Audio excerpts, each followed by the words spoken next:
Hi, welcome to Digging for Truth, presented by Associates for Biblical Research. I'm your host, Henry Smith. For centuries, scholars and historians alike have argued over a reference to Jesus Christ found in the writings of Flavius Josephus, a first century Jewish historian. Is this reference authentic, partially authentic, or even a clever forgery? Well, Dr. Tom Schmidt is here today with us to break it all down and help us to solve this mystery. Tom, welcome to Digging for Truth. Good to have you on the show. Henry, it's a delight to be here. Thank you for having me. All right. Well, we're very excited to have you on the program to hear about your new research, groundbreaking research on Josephus and new evidence for the one called Christ. This is very exciting stuff. We're going to be doing it over 2 episodes. We decided that 1 was not enough, and we could probably do 4 if we wanted, but we'll have to go with 2. Maybe we could start at the beginning, Tom, for someone who may not be familiar with Josephus. If you could give us sort of a tutorial of a little bit of a sketch of his biography and why Josephus is important. It's hard to quantify Josephus with just a word. He was many, many things. He was an aristocrat. He was born in Jerusalem around 30 AD to an eminent priestly family, a family descending from high priests and kings. He was trained to be a priest like his father. But before he became a priest, he investigated, he tells us in his own words, the Sadducees, the Pharisees, and the Essenes. These are names you'll recognize from the passages of Scripture. And at age 19, Josephus became a Pharisee. At age 20, he became a priest like his father. He began serving in the Jewish temple. At age 25, he became a diplomat. Such was his standing that he was sent to Rome to meet with the Empress of Rome herself at only the age of 25. And at age 30, he was appointed to be a general. This was an enormously powerful position. It was in the Jewish war with Rome around 67 AD. And it wasn't simply a military appointment, it was a political appointment. So he was also governor of the area he was general of. And that area happens to be Galilee. So he was raised in Jerusalem just 10, 20, 30 years after Jesus was crucified there. And then about 35 years after Jesus' ministry, he was living in Galilee, where Jesus' home base was. After the Jewish war with Rome, the Jews, of course, lost to the Romans. Josephus was captured, but he became he came under the patronage of the emperor of Rome, Vespasian. And Josephus devoted the next 20 or 25 years of his life to writing the history of the Jewish people. He became actually one of the finest historians the ancient world ever produced. And the reason why he matters for us as Christians, for scholars, for theologians, for pastors, is because so much of what he talks about sheds a light on the New Testament, especially the gospel accounts, names of people, events, customs, traditions, all these things that are mentioned in the New Testament, Josephus will also talk about, and he'll talk about it from firsthand or secondhand knowledge. And he'll shed much light, helping us to understand this biblical world. So if you read biblical commentaries on the Gospels, Josephus is often the most frequently cited ancient source to illuminate the world of the New Testament. Yeah, it really is remarkable. There's a couple of things I was thinking. One is if you could give us a survey of the different works that he wrote, just the titles and maybe a little bit about them. But if I understand it right, Josephus throughout the Christian era, early Christian era, and for many centuries was almost required reading alongside the Bible, right? Not the same as the Bible in terms of authority, but like if you wanted to understand the world of the New Testament, you almost read Josephus in companion with your New Testament.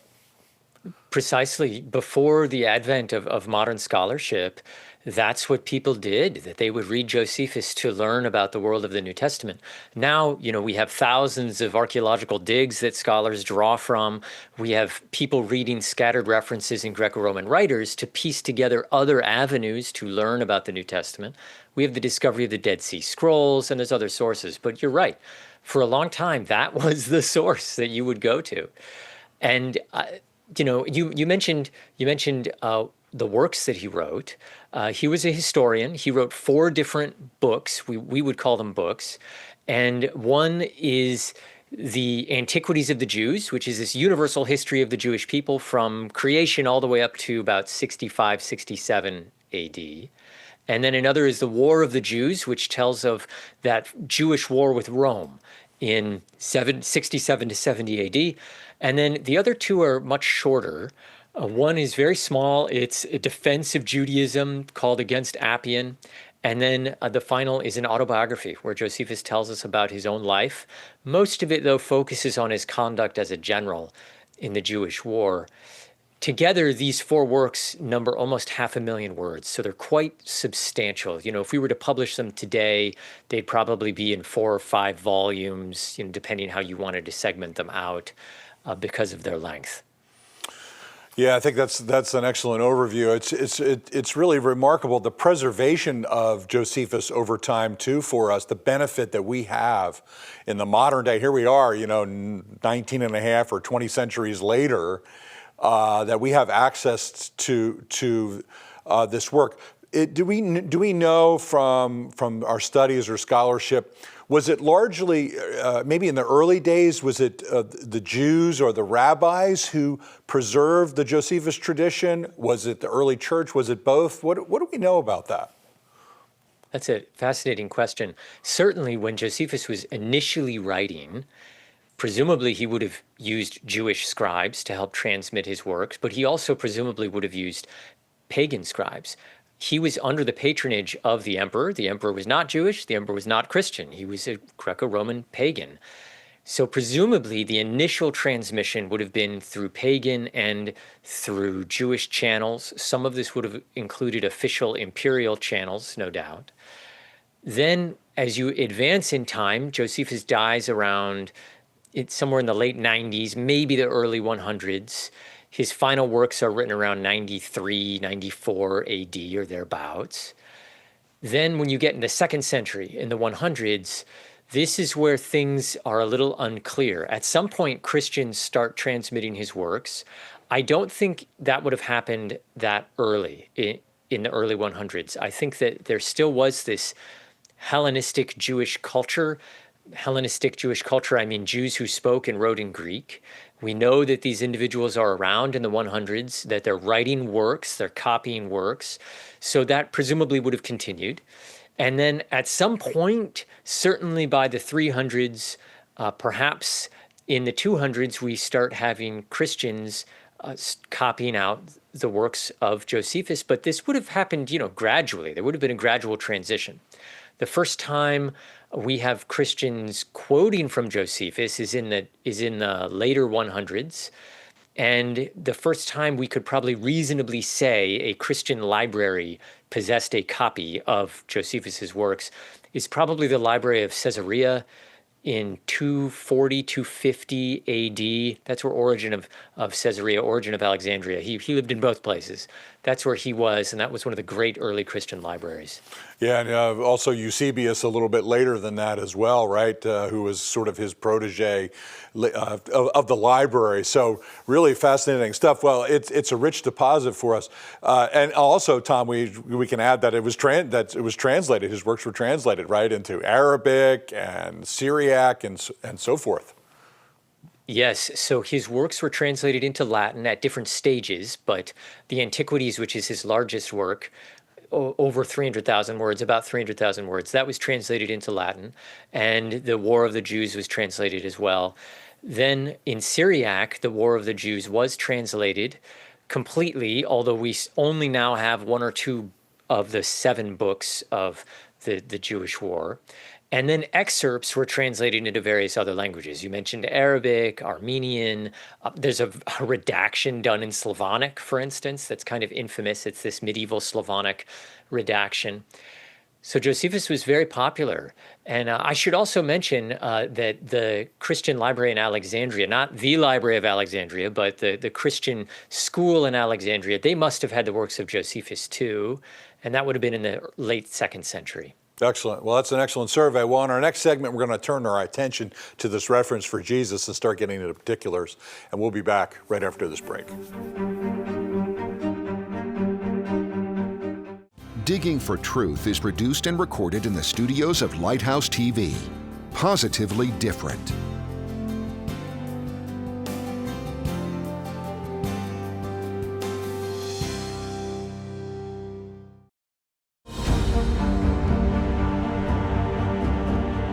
Hi, welcome back to Digging for Truth. I'm here with Dr. Tom Schmidt, and we're talking about Flavius Josephus, the Jewish historian, and his references to Jesus of Nazareth. Okay, Tom, so you gave us a great survey of Josephus's writings, but we want to get into the particulars. Our audience is probably itching to hear about, okay, let's talk about this famous reference to Jesus. Give us an introduction to that. Josephus, one of his books, as I mentioned, is the Antiquities of the Jews. And in book 18, he talks about the governorship of Pontius Pilate. And he gives a list of disturbances that occurred during Pontius Pilate's reign as governor. And one of them involves a gentleman named Jesus. And what he says about Jesus is extremely controversial. There's debate about how to interpret it. What does he mean? This, of course, is exactly what my book is about. But he tells us that Jesus worked miracles. He had many disciples, that he was accused by the Jewish religious leaders. He says the first men among us before Pontius Pilate.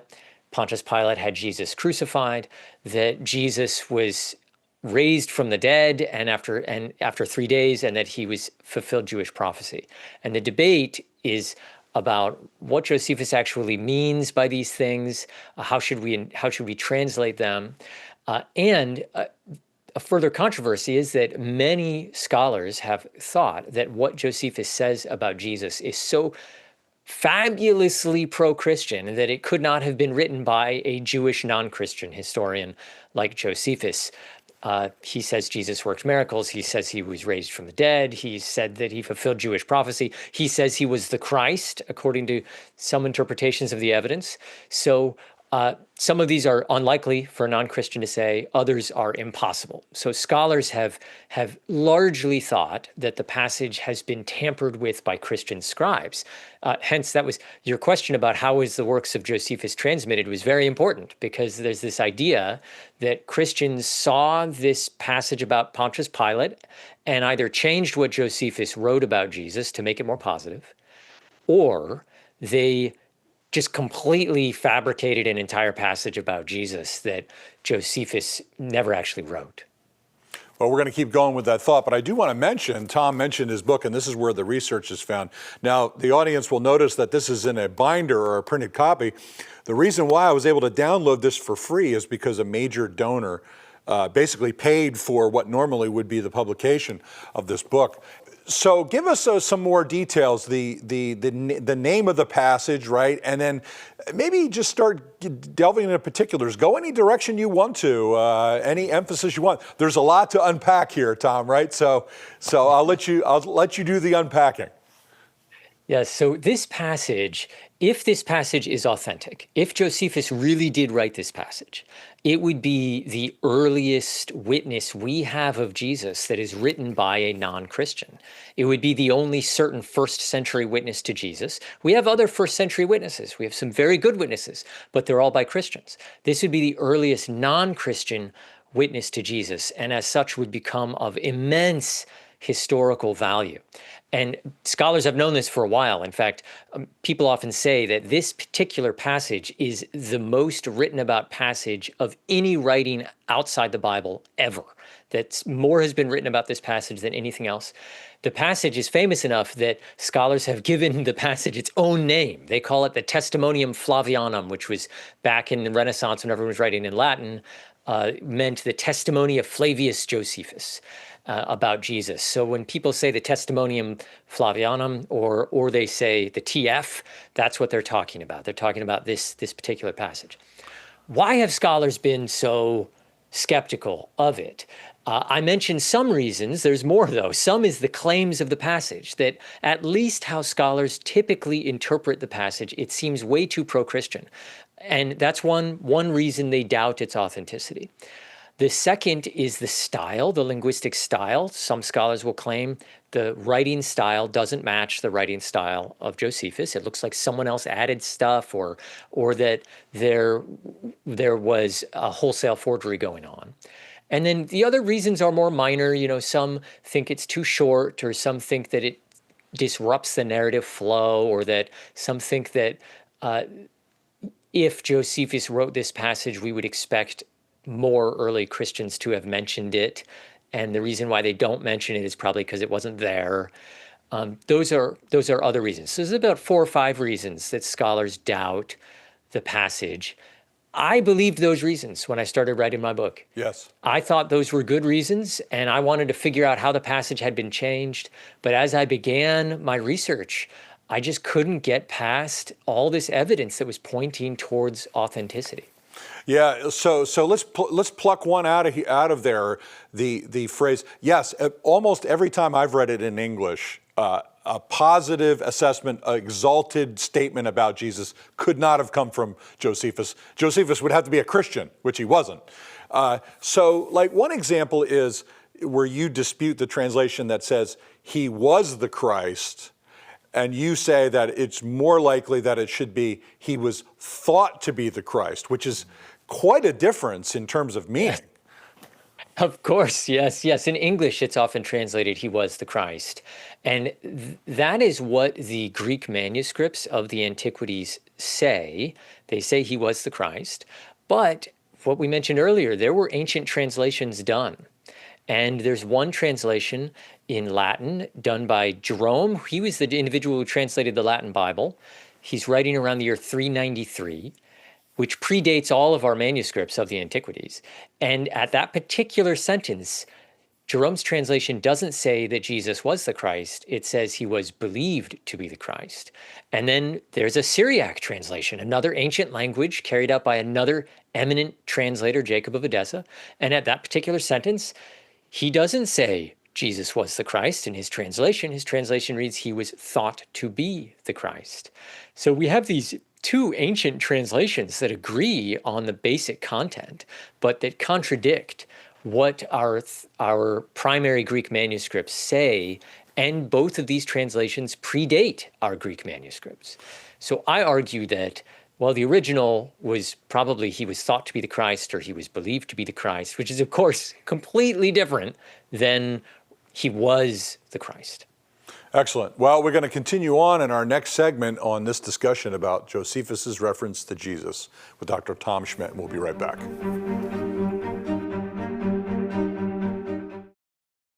Are you interested in digging even deeper for the truth? Then please visit the ABR website at BibleArchaeology.org and click on Bookstore. There you'll find a wide variety of resources designed to defend the Christian faith. Archaeology, apologetics, the text of Scripture, creation evolution, even study Bibles. You can pick up the perfect gift for the sincere seeker or fellow Christian. Visit Bible Archaeology and click on Bookstore today.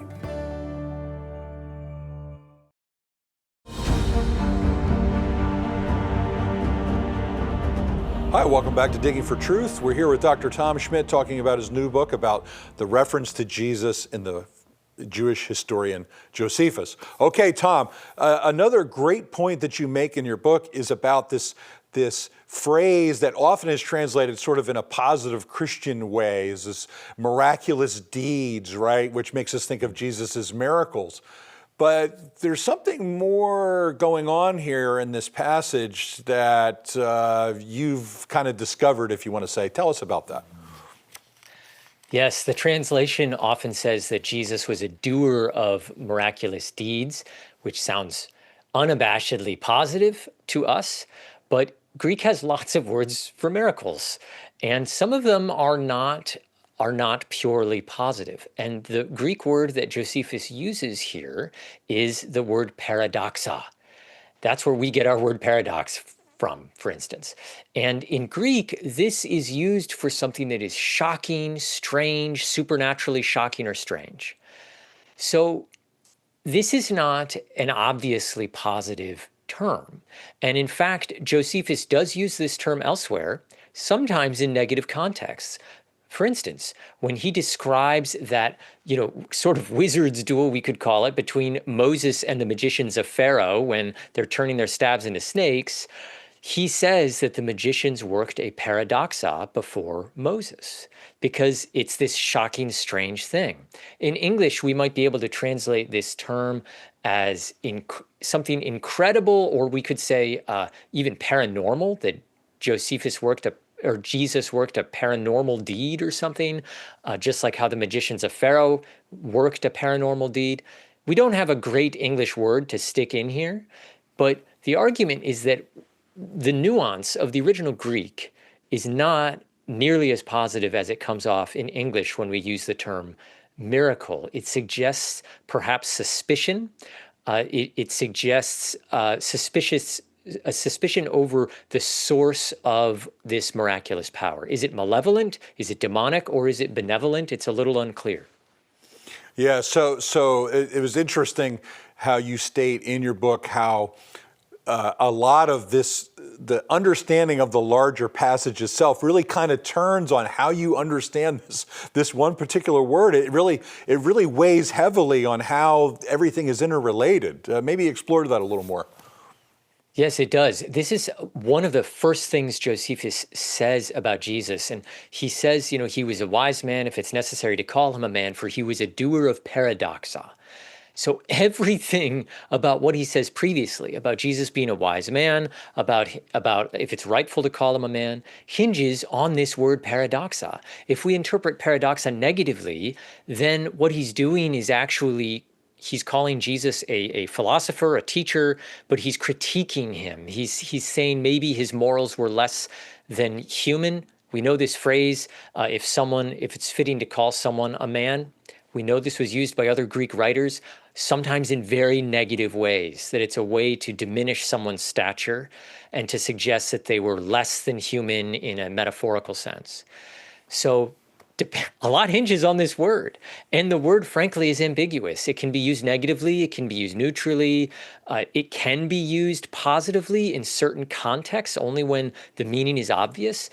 My argument in the book is that Josephus wrote this whole passage about Jesus in an ambiguous way. It's not obviously positive, but it's not obviously negative either. It's somewhere in between. It suggests that Josephus himself or his audience is either split in their estimation over Jesus. They don't know what to think of him. Something like this is going on.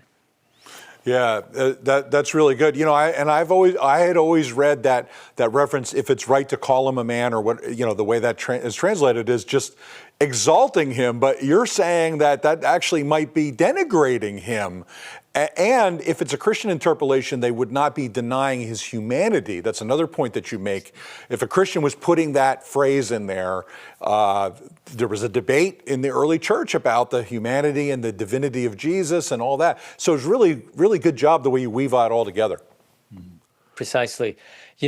You're right to point out that early Christians wouldn't want to deny the humanity of Jesus. They would want to say he was both human and divine, and even heretical Christians like the Gnostics, they would have said that he was never human at all. He wasn't more than human. He was never human at all. So really, it's unclear what Christian scribe of what persuasion would have wanted to insert that. And the same, by the way, goes for that passage, "He was the Christ." That's also odd, because it doesn't say he is the Christ. It says he was the Christ, like he died and he's gone now, which of course no Christian would ever want to make Josephus say. They would want, and so that passage looks like instead of an intentional Christian change, that it was an accidental loss, that Josephus said he was thought to be the Christ and the word thought to be fell out, and now it says was the Christ, which is still not something a Christian would really want to say. You would say he is the Christ. Excellent. We just want to mention that Dr. Schmidt's book is available for free. As you can see here, I downloaded a copy of it, and I made lots of notes because that's how good the book is. Really, really enjoy it, and we want to encourage our viewers to do that. Okay, we have one more thing that we can cover in this episode, Tom, and then we're going to do part two in our next one. And that is the question of the resurrection. I just want to mention, in the positive English translation, it's he was alive after 3 days or something like that. But you're suggesting, again, another alternative understanding of the text. In typical English translations, the phrase is translated, he appeared to them alive again after 3 days. Sounds like an affirmation of the resurrection. This is one of the most important aspects that scholars point to argue that this passage was not written by Josephus, because of this apparent confession of the resurrection. However, the solution is actually quite straightforward. In Greek, the word appear, which is in Greek it's phino, It can mean appear as actual appearance. It can also just mean seem.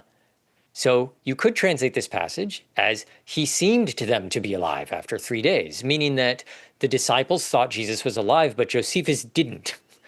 And Yes. Josephus is simply reporting to whom it seemed.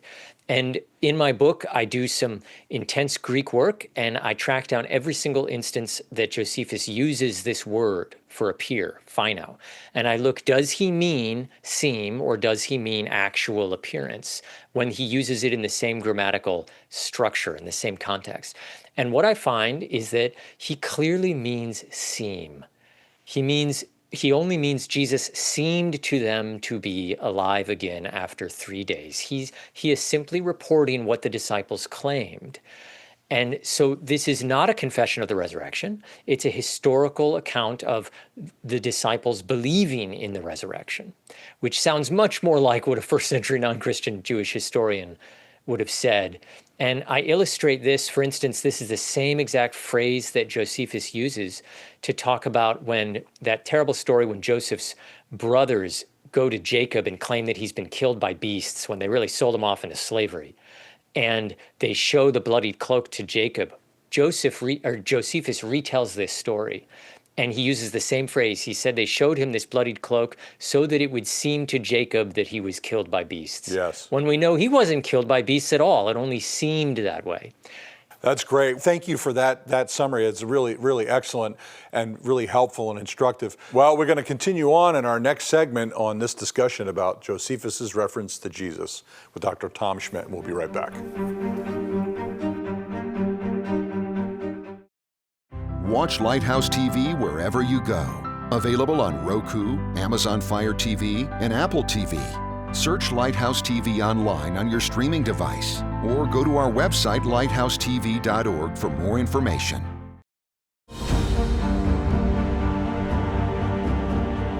Hi, welcome back to Digging for Truth. I'm here with Dr. Tom Schmidt, and we're talking about Flavius Josephus, the Jewish historian, and his references to Jesus of Nazareth. Okay, Tom, we want to turn to another aspect of this in part two, and majority of people in the modern day read this as a positive statement and therefore must be a Christian interpolation.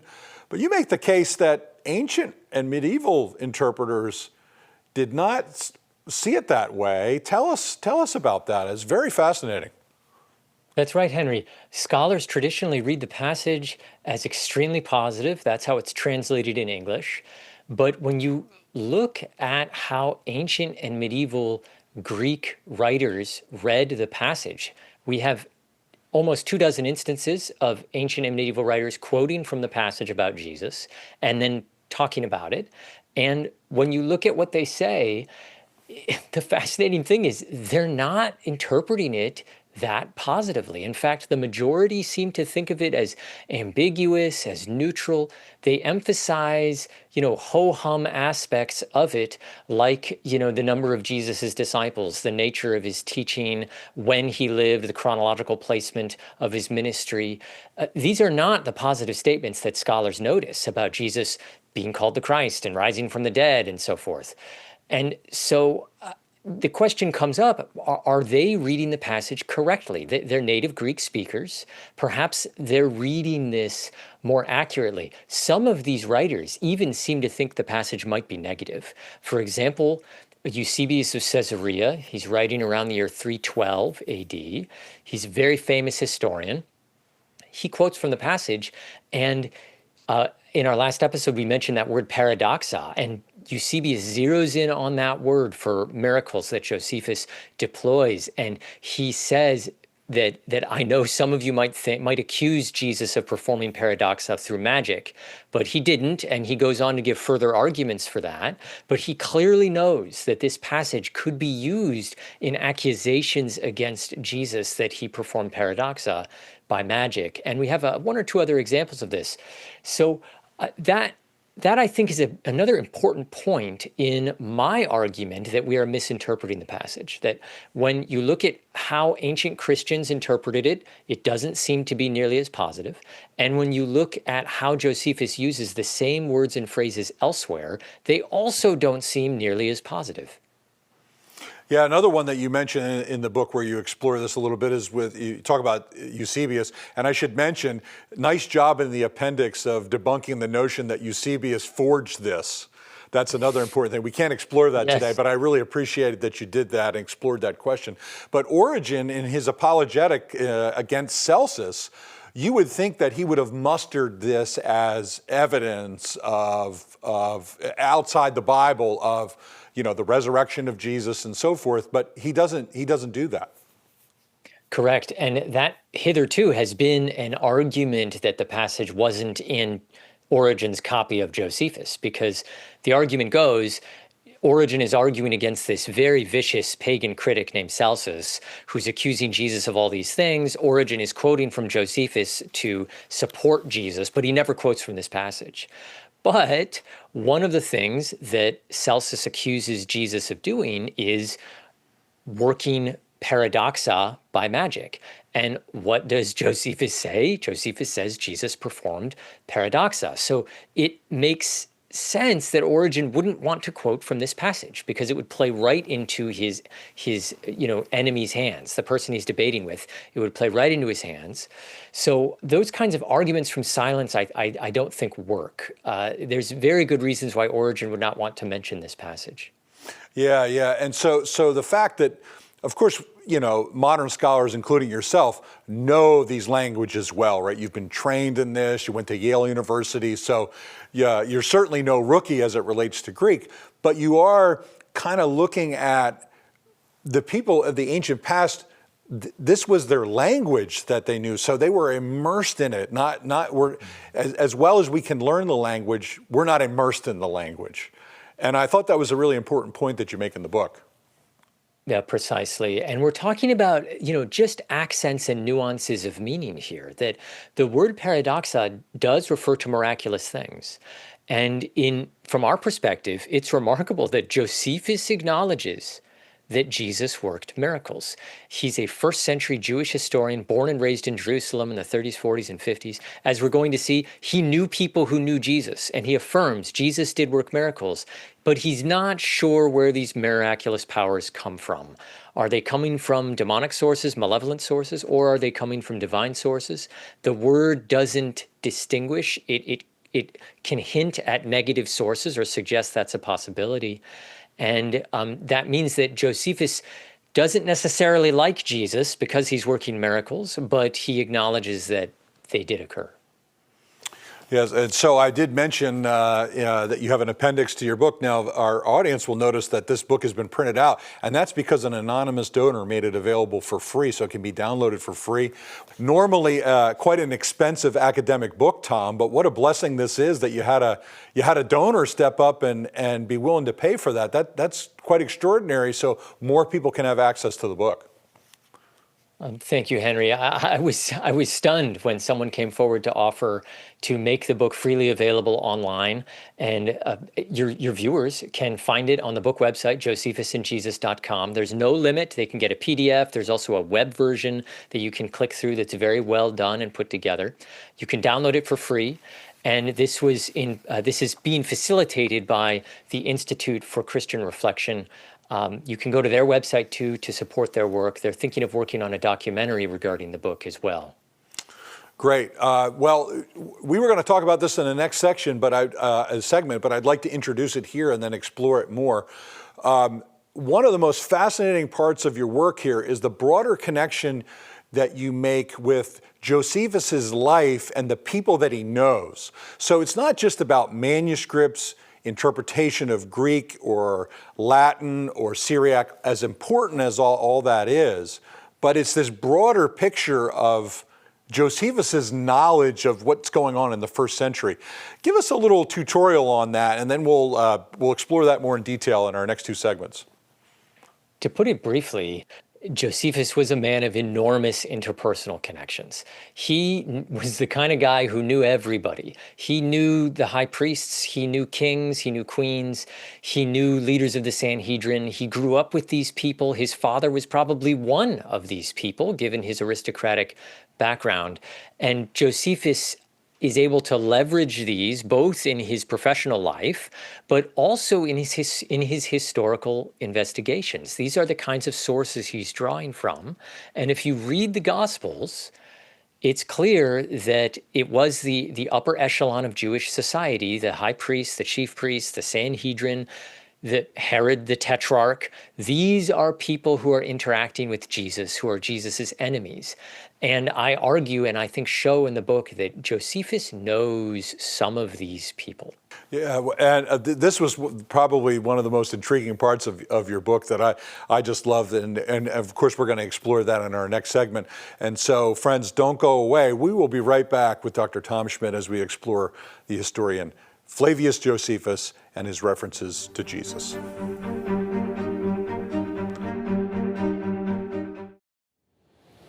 ABR is excited to announce the publication of Volume 2 from our excavations at Khirbet el-Maqadir.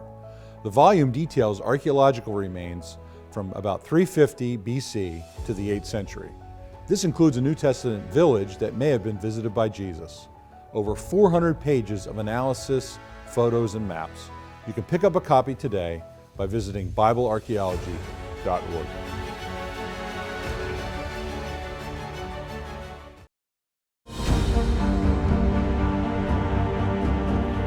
Hi, welcome back to Digging for Truth. I'm here with Dr. Tom Schmidt. We're talking about his book on Josephus and Jesus. Okay, Tom, so as I mentioned a couple times here, one of the most exciting parts about this is Josephus's knowledge of first century power structures and history, right? And so there's a phrase that he uses, the first men among us, right? The protoi is what it is in Greek. Tell us what that means. Tell us how Josephus uses that elsewhere and what your conclusions are about it. Henry, this was one of those times when, I'm finishing up my book, I'm writing the conclusion, and I thought I should write something about where Josephus is getting his information about Jesus. And I'm rereading the Testimonium Flavianum. I'm going over that passage about Jesus one more time. I've done it hundreds of times, and something jumps out to me for the first time. And it's that phrase where Josephus says it was the first men among us who accused Jesus. And I thought, where have I heard that phrase before? The first men. In Greek, it's the protoi. And I did some searching in some databases, and I realized it's because in Josephus's autobiography, he says that starting in 51 or 52 AD, so this is just 20 years after Jesus was crucified, he says, I knew the first men. I knew the protoi of Jerusalem. And he begins meeting with them. He meets with them many times over the next 10, 20 years. What this suggests is that if the first men of Jerusalem were responsible for having Jesus crucified, and then 20 years later, Josephus knows the first men, it seems plausible that he probably knew some of the people who accused Jesus. And he certainly was of social standing to do that. He knows high priests and kings and things like that. So that got me thinking. I started going down lots of different trails to find out who Josephus may have actually known, to see if I could put a name on to this group of people. And I found many candidates. One thing in particular, though, encouraged me to do this. It's that Josephus, when he says it was the first men who accused Jesus, he doesn't just say the first men, he says the first men among us.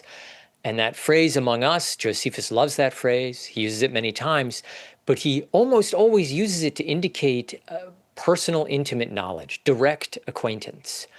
In other words, it looks like in the Testimonium Flavianum itself that Josephus is saying that he knew some of these first men, the first men among us. And so instead of finishing my conclusion like I intended, I did a whole nother part 2 of the book, and I did a couple more chapters on this, trying to discern who did Josephus know who may have accused Jesus.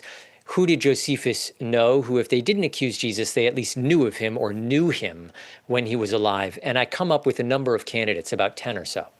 Yeah, it's easy in the English to read that among us as just amongst the Jews, like generically speaking. That makes sense, right? But you are saying because of computer technology, you can do these searches so much easier now than you could in previous generations. It's a much more intimate knowledge, and you dig into that in the book. So let's mention one character who stands out in your argumentation. There's a lot to cover, but one is Annas, or Ananias, depending on how you pronounce it, in the Gospels. Tell us who that is, and Josephus's connection and the New Testament connections. This was so intriguing to me. If you read the Gospel of John and the Gospel of Luke and the book of Acts, there's the high priest Caiaphas, who's in charge of Jesus' trial, but there's another high priest in the background, and his name is Annas. He's high priest emeritus. Josephus talks about both Caiaphas and Annas, and Josephus describes how he was really, sort of the high priest emeritus. He was the power behind the throne. He goes on to have, several sons, 5 or 6 sons who all become high priest. Caiaphas is his son-in-law, who's also high priest. Josephus's direct commander in the Jewish war is Ananias II, is the son of Annas, the high priest. What this means is that Josephus knows the son of the man who had Jesus put to death, the high priest Annas in the Gospel of John, who has Jesus put to death. He also knows the brother-in-law of Caiaphas. Caiaphas also puts Jesus to death. He's one of the 2 high priests involved in that.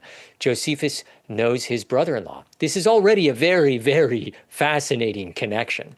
We can already imagine Josephus learning all sorts of things about Jesus from the guy whose father and brother-in-law put Jesus to death.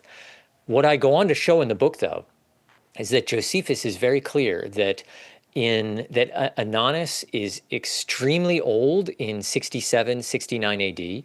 In fact, Josephus says that Ananias II, which is Josephus's commander, that he was the oldest of the high priests.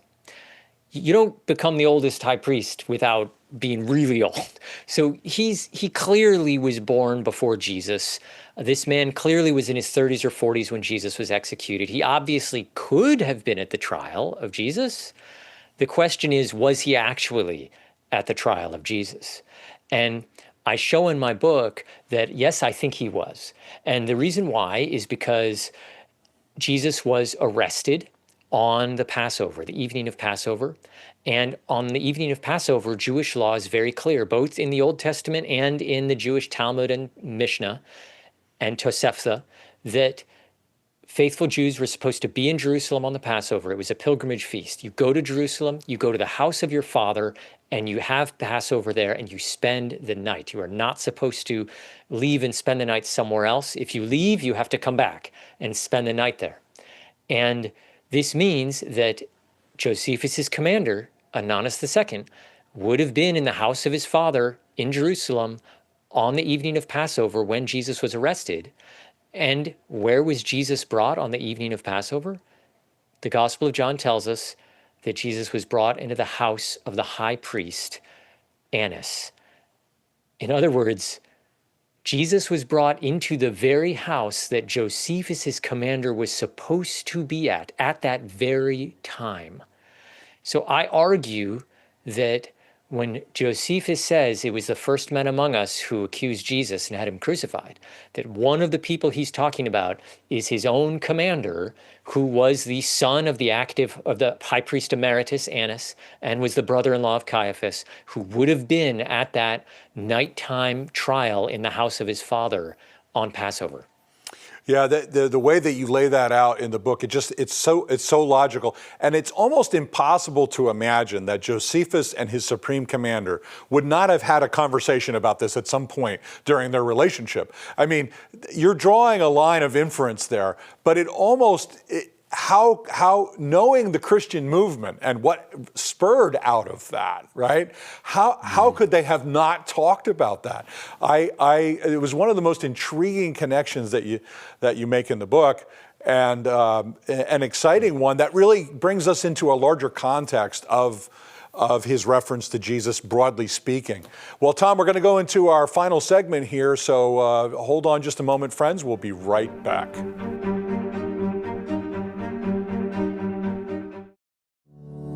Bible in Spade is a non-technical quarterly publication published by the Associates for Biblical Research. Written from a scholarly and conservative viewpoint, Bible in Spade supports the inerrancy of the biblical record and is a must-read for both the serious Bible student and anyone asking if they can really trust the Bible. Archaeological evidence, properly interpreted, upholding the history of the Bible. Subscribe today at BibleArchaeology.org.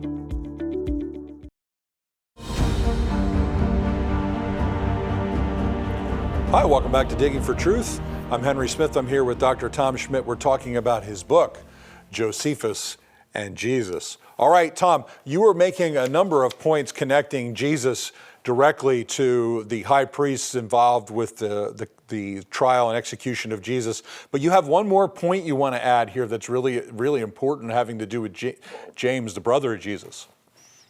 Yes, the point is that Josephus's commander, Ananus II, who I show was at the trial of Jesus, he continued to be involved in the early Christian movement. Josephus tells us that his commander brought in 62 AD the brother of Jesus, James, that he brought James, the brother of Jesus, to trial before the Sanhedrin in 62 AD. He accused him and had him executed. And that this execution caused such an uproar. The Romans were very upset about this because it was done without the governor's knowledge, that the Romans removed Josephus's commander from the high priesthood. This tells us several things. One is that Josephus's commander continued to persecute the early Jesus followers. Not only was Josephus's commander part of the trial of Jesus, but he then, 30 years later, had James, the brother of Jesus, put to death. And of course, Josephus knows Ananus II, his commander, intimately. But it also tells us that this event in 62 AD caused such an uproar that Josephus' commander lost his high priesthood. This is not something that someone will easily forget.